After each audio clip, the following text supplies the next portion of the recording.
नमस्कार मित्रो, मी रेणुका पवार. कॉमर्स कट्टा या चॅनलवर आपले सगळ्यांचे स्वागत. आज आपण बँकेचा अर्थ आणि टाइप्स ऑफ बँक म्हणजे बँकेचे प्रकार पाहणार आहोत. तर बँकेचा अर्थ: बँक ही अशी संस्था आहे की जी गरजू लोकांच्या सुरक्षिततेचा विचार करून रकमा कर्जाऊ देते व जिच्याजवळ लोक उपयोगी असलेल्या मुद्रा जमा ठेवतात. म्हणजे की बँक ही अशी संस्था आहे की जी लोकांच्या ठेवी स्वीकारते आणि त्यांच्या आदेशानुसार त्या ठेवी परत करते. तर टाइप्स ऑफ बँक म्हणजेच बँकेचे प्रकार. रिझर्व्ह बँक ऑफ इंडिया, आपण त्यालाच मध्यवर्ती बँक म्हणतो. त्या अंतर्गत खालील बँका येतात, जसे की व्यापारी बँक, औद्योगिक बँक, सहकारी बँक, शेतकी बँक, भूतारण बँक, विनिमय बँक अँड आंतरराष्ट्रीय bank. Reserve bank of India देशाच्या अर्थव्यवस्थेला विकासानुग दिशा देण्याचे महत्त्वपूर्ण कार्य आरबीआयला करावे लागते. व्यापारी बँकांची कार्य देशहितकारक ठरतील अशा रीतीने त्यांचे नियंत्रण करण्याचे कार्य आरबीआयला करावे लागते. देशाच्या सर्वांगीण विकासासाठी अर्थव्यवस्थेत असणारे आरबीआयचे महत्त्व तिच्या कार्यातून अधिक स्पष्ट होताना दिसते आणि अर्थव्यवस्था रूपी महत्त्वाची भूमिकाही आरबीआय वटवते. तर आरबीआयची स्थापना कधी झाली होती? 1935. आणि आरबीआयचे राष्ट्रीयकरण कधी झाले होते? तर 1949. आरबीआयलाच आपण मध्यवर्ती बँक म्हणून सुद्धा ओळखतो आणि प्रत्येक देशात ही मध्यवर्ती बँक एकच असते. आणि आपल्या भारत देशाची बँक कोणती आहे? मध्यवर्ती bank RBI. Reserve bank of India भारतातील सर्व प्रकारच्या बँकांवर नियंत्रण ठेवते. 1949 मधील बँक नियमन कायद्यानुसार याबाबतचे अनेक अधिकार रिझर्व्ह बँकेकडे आहेत. बँकेची स्थापना करणे, शाखा विस्तार करणे, त्यांचे वित्तीय व्यवहार पाहणे, कामकाजातील त्रुटी दूर करणे, त्यांच्या कार्याला योग्य दिशा देणे, हे सर्व हक्क रिझर्व्ह बँकेकडे आहेत. आरबीआयने भारतात 19 जुलै 1969 रोजी 14 मोठ्या बँकांचे विलिनीकरण करून त्या राष्ट्रीयकृत बँका केल्या. 50 कोटी रुपयांपेक्षा अधिक ठेवी असणाऱ्या बँकांचे विलिनीकरण केले. नंतर 15 एप्रिल 1980 रोजी 200 कोटी रुपयांपेक्षा अधिक ठेवी असणारे 6 मोठ्या बँकांचे विलिनीकरण केले. 4 सप्टेंबर 1993 रोजी न्यू बँक ऑफ इंडियाचे पंजाब नॅशनल बँकेत विलिनीकरण केले. आणि आरबीआयचे आणखी काही फंक्शन आहेत, जसे की विनिमय बँकेच्या माध्यमातून विनिमय दरात स्थैर्य निर्माण करणे, शेतकी बँक म्हणजेच ॲग्रिकल्चरल बँक च्या माध्यमातून शेतकऱ्यांना कर्ज पुरवठा करणे, औद्योगिक बँकेच्या माध्यमातून उद्योगांना पतपुरवठा करणे, चलनविषयक धोरण त्यालाच आपण मॉनिटरी पॉलिसी म्हणतो, मॉनिटरी पॉलिसी सांभाळणे, अर्थव्यवस्थेत सांख्यिकीय माहिती गोळा करणे आणि ती प्रकाशित करणे. तर आरबीआय अंतर्गत काही बँका येतात, त्या बँका आपण पाहूया. पहिली आहे ती म्हणजे व्यापारी बँक म्हणजेच कमर्शियल बँक.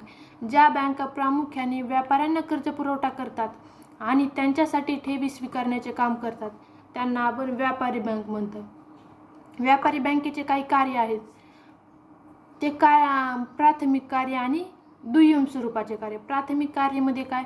ठेवी स्वीकारणे, कर्ज देणे, गुंतवणूक करणे.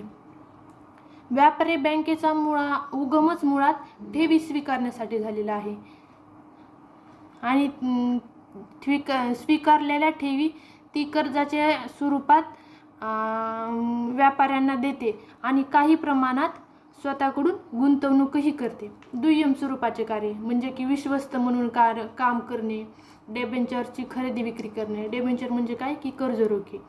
एका ठिकाणाहून दुसऱ्या ठिकाणी पैसे पाठवणे, ग्राहकांच्या मौल्यवान वस्तू सांभाळणे. दुसरी बँक आहे की औद्योगिक बँक म्हणजेच इंडस्ट्रीयल बँक. व्यापारी बँका हे केवळ अल्पमुदतीचे कर्ज देतात, त्यामुळे ते व्यापाऱ्यांना उपयुक्त ठरतात. परंतु उद्योगधंद्यांना विकासासाठी दीर्घ मुदतीचे कर्जाची आवश्यकता असते आणि त्या कर्जाची पुरवठा व्हावा या उद्देशाने औद्योगिक बँकेची निर्मिती झाली. औद्योगिक बँक मोठमोठ्या कारखान्यांना, मोठमोठ्या बिझनेसेसला कर्ज पुरवठा करते. तिसरी बँक आहे की शेतकी बँक म्हणजेच ॲग्रिकल्चरल बँक. उद्योग आणि व्यापाऱ्यांप्रमाणे शेतीला सुद्धा कर्जाची गरज असते, त्यामुळे शेतकऱ्यांना सुद्धा अल्पमुदतीचे कर्ज घ्यावे लागते. परंतु व्यापाऱ्यांना तारण म्हणून शेतजमीन मान्य नसते, म्हणून शेतकऱ्यांना व्यापारी बँका कर्ज देत नाहीत. त्यासाठी शेतकी बँका निर्माण केल्या. पुढची बँक आहे की सहकारी बँक. 2 किंवा 2 पेक्षा अधिक व्यक्तींना एकत्र येऊन प्रगती साध्य करण्याच्या उद्देशाने सहकारी बँकेची स्थापना केली. सहकारी बँकेची रचना ही 3 स्वरूपात असते. प्राथमिक कृषी पतपुरवठा संस्था, त्यालाच आपण प्रायमरी ॲग्रिकल्चरल क्रेडिट सोसायटीज म्हणतो. आणि दुसरी आहे की जिल्हा मध्यवर्ती सहकारी बँक, म्हणजे जी जिल्हा स्तरावर असते. District centre cooperative bank and राज्य सहकारी बँक, स्टेट कोऑपरेटिव्ह बँक.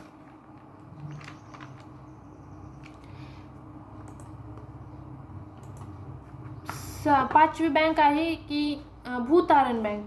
शेतकऱ्यांना अल्पमुदतीप्रमाणेच दीर्घ मुदती कर्जाची पण आवश्यकता असते. सहकारी बँका शेतकऱ्यांना दीर्घ मुदतीचे कर्ज देत नाहीत, म्हणून भूतारण बँकेचा उद्देश आहे की शेतकऱ्यांना सुद्धा दीर्घ प्रमाणात भांडवल पुरवठा व्हावा. समजा शेतकऱ्यांना फळबाग, कृषीपूरक व्यवसाय करायचे असतील तर हे अल्प प्रमाणात कर्ज हे शेतकऱ्यांना उपयुक्त ठरत नाहीत, म्हणून त्यांना दीर्घ प्रमाणात कर्ज हवे असतात. त्यासाठी ते दीर्घ प्रमाणात कर्ज शेतकऱ्यांना उपलब्ध करून देण्यासाठी भूतारण बँकेची निर्मिती झालेली आहे. विनिमय बँका म्हणजे फॉरेन एक्सचेंज बँक. अंतर्गत व आंतरराष्ट्रीय बँक योग्य रीतीने व्हावा. व्यापाऱ्यांना बँकेकडून मुद्रेचा पुरवठा व्हावा लागतो. त्यासाठी आंतरराष्ट्रीय व्यापाऱ्याला मदत करण्यासाठी जी बँक कार्य करते त्या बँकेला विनिमय बँक म्हणतो.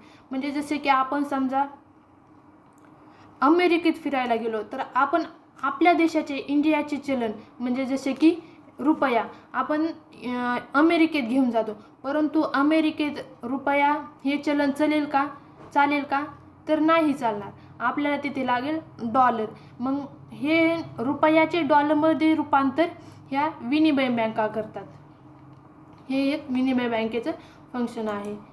तर आंतरराष्ट्रीय बँक, 7वी बँक आहे आंतरराष्ट्रीय बँक म्हणजेच इंटरनॅशनल बँक. दुसऱ्या महायुद्धानंतर अनेक देशाची अर्थव्यवस्था कोलमडली. युद्धामुळे ढासळलेली अर्थव्यवस्था सुधारणे आणि अविकसित देशांना विकासासाठी कर्ज देणे या उद्देशाने आंतरराष्ट्रीय बँका निर्माण झाल्या. तर टॉप इंटरनॅशनल बँका काही आपल्या देशात आहेत, जसे की Doha bank, bank of Bahrain and Kuwait, bank of America,